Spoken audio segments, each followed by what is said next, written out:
ঠিকানা বাংলায় হবে না। আমরা স্পষ্ট প্রস্তাব হলো, এই যারা যৌন লিপ্ত হয়েছেন, যৌন বিদ্যার মধ্যে পড়ে আছেন, এদেরকে পরিশুদ্ধি করে, এদের কর্মসংস্থান করে, এদের বাসস্থান করুন, বরং লাইসেন্স দিয়ে ইসলামের বিরুদ্ধে আপনারা অবস্থান নেবেন।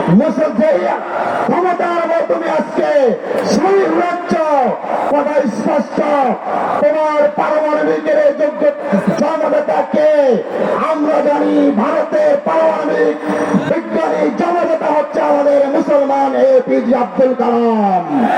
অতএব মুসলমানরা শাসন করেছে ভারতবর্ষকে, সাজিয়েছে ভারতবর্ষকে।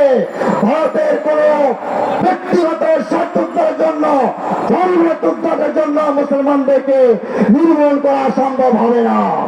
দ্বিতীয় কথা, বাংলাদেশে নারী কমিশন নামে যে কমিশন গঠন করা হয়েছে, তারা প্রস্তাব দিয়েছে, ভালো কথা, কিন্তু দেখা গিয়েছে প্রস্তাবের মধ্যে তাদের মূল টার্গেট ইসলাম এবং মুসলমান।